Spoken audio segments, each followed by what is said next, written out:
I don't think people understand how discouraging Tallahassee is right now for Democrats. To go up there, you're getting beat up. So we're trying.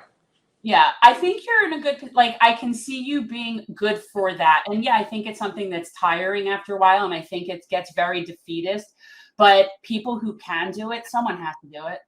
You know what I mean? Like it's bad. And we work on this whole concept of, and why is it so bad? And where did this all go wrong for Democrats? And why are we in this position that we're in Tallahassee? How did it get this bad?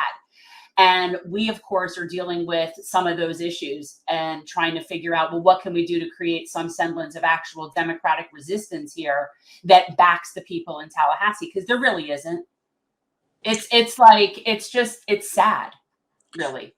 I think the hard thing for Democrats, especially in Florida, is that, we don't get the benefit of being progressive. It is stifling. And Jen, you having ran, how hard it is. You want to hold on to progressive ideals and values, but working in Florida politics, when you do that, you do hurt yourself in some respect. And, I wish we had the politics we did like in New York or in California, where people can really go door to door and like make change in just that respect. But I think right now we're just trying to get it all back together and show people we know what we're doing. So like, I even appreciate what you guys do, because I think this is a perfect example of how we create some of those resistance factors and how we start those conversations. And I think that's what makes our party great, because we can have these different factions, but they can all come together. So I'm trying to do what you're doing. I'm trying to bring everybody together, but it feels like I'm pulling teeth every day. And I can only imagine how you guys feel about it. It's hard.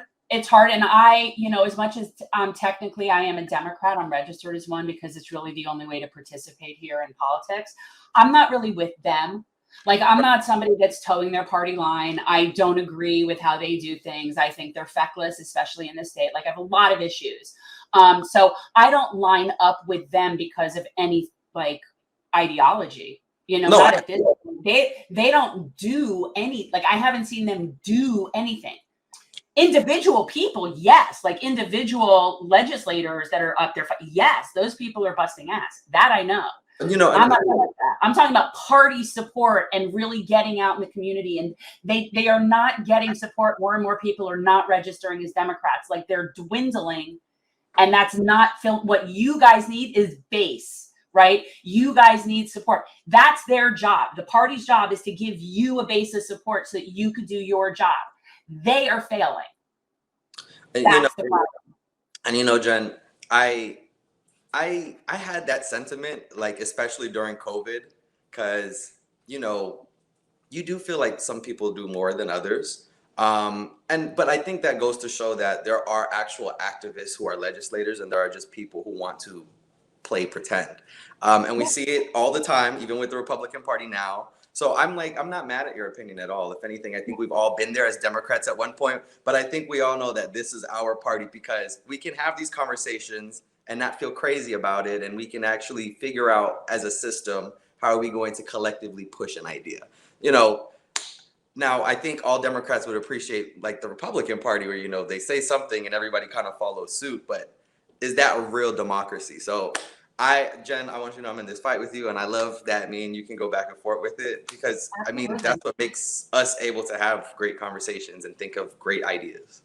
At the end of the day, I know that you are about representing people. That's all. Sorry.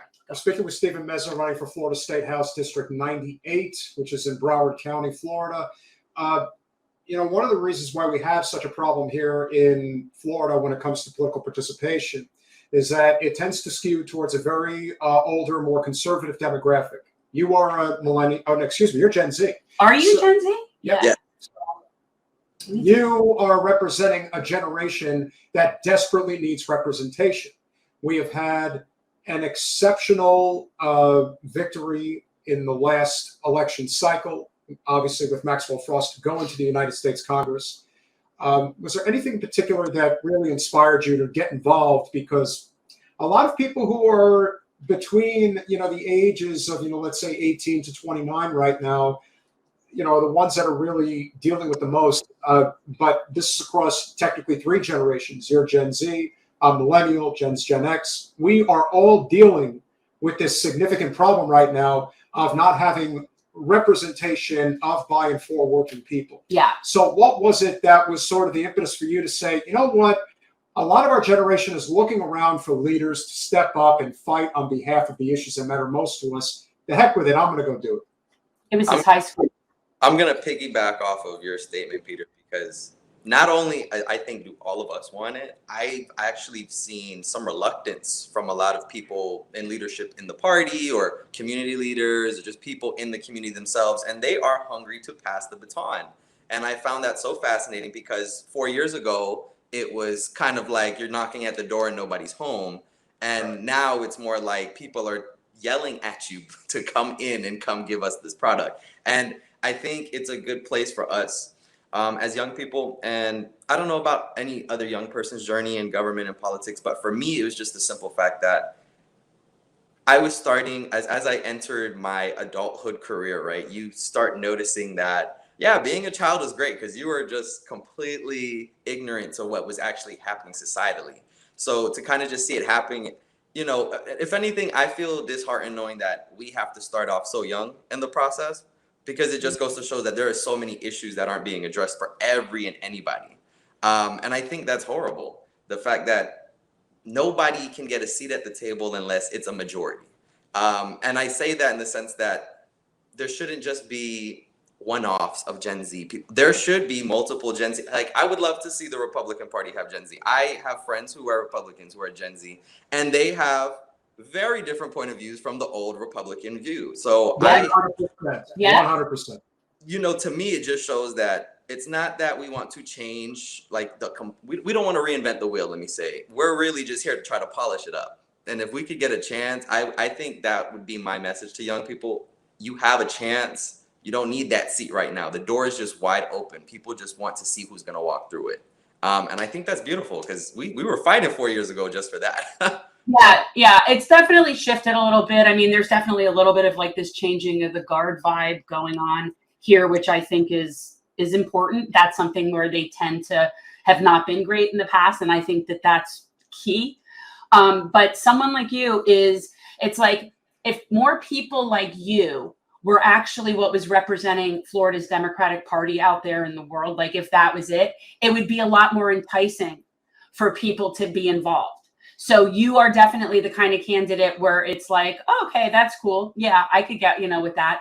And we are seeing more people like that. But for a long time, Hey, look, man, the best representative, in my humble opinion, in this state, without question, is Anna Eskamani. And we would love to be able to see you up in Tallahassee representing South Florida. She represents Central Florida. And of course, it'll be her last term in the House. I mean, talk about the best possible situation to basically be an apprentice for a representative who can, show you the ropes. Anna's awesome.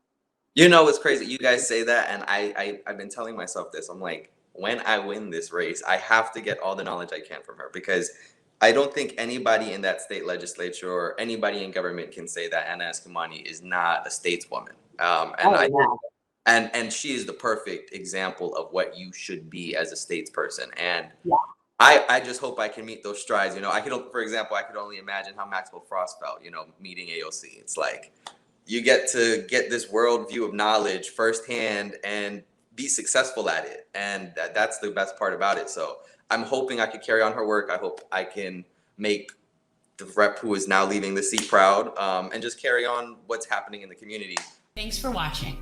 If you want to support our mission to transform politics into service, please like this video, subscribe, follow us on social media, and consider joining our Patreon, where you'll get early access to our interviews as well as other exclusive content. Links are in the description. Peace out.